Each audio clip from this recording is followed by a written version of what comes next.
Well, after the U.S. captured Venezuelan President Nicolas Maduro, President Trump says that private U.S. investment will happen in the country's underproductive oil fields. On January 3rd, he said, quote, "We're going to have our very large United States oil companies, the biggest anywhere in the world, go in, spend billions of dollars, fix the badly broken infrastructure, the oil infrastructure, and start making money for the country." Also made similar comments the next day, saying, quote, "The oil companies are ready to go." Our partners at PolitiFact found that this type of private investment is less certain than President Trump makes it sound. PolitiFact's senior correspondent Lou Jacobson here with us this afternoon to explain a bit more on that. So Lou, first you have companies saying, have they said at this point, do you anticipate that they'll say at this point that they do have interest in pursuing Venezuelan oil to the capacity and extent that the president indicates? Yeah, so there just isn't much evidence yet either way. Trump, as well as Secretary of State Marco Rubio and the White House press staff, have all said they're optimistic about getting business to invest, but they did not cite specific companies or projects. The main trade group for the big oil companies also declined to cite specific companies, and so did at least one major company, which is ConocoPhillips.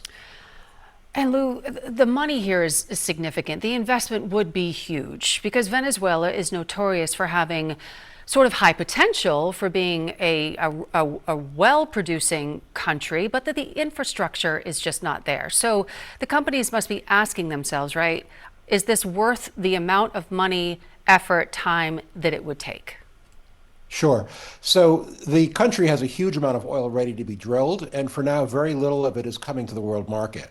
The oil from Venezuela tends to be heavy, making it more time-consuming to pull from the ground. But this also means that the oil comes out for a longer period of time. And that can be good for companies that want to diversify their cash flow. Also, there are several major refineries on the Gulf Coast of the U.S.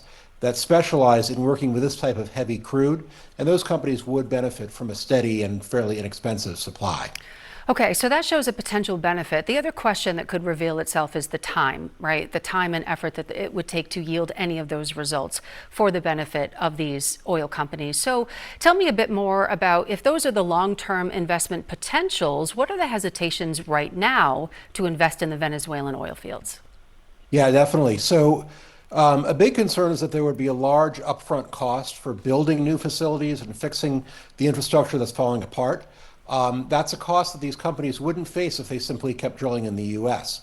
A second problem is the political situation, which is quite uncertain right now. Stability could take years to come together.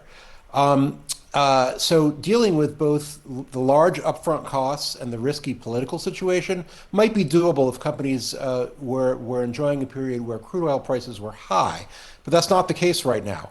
The price of crude is relatively low at the moment, meaning that the chance of making solid profits from such oil is also low.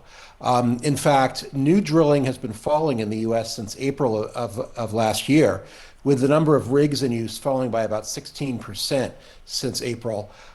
If companies aren't going to invest here in the U.S., where companies have lower upfront costs and a more stable political climate, the question is, why would they invest in Venezuela, at least for now? Okay, good questions. Obviously, these are new conditions that are developing, so we'll be talking to you again soon. Lou, always appreciate your time. Take care. Great, thank you.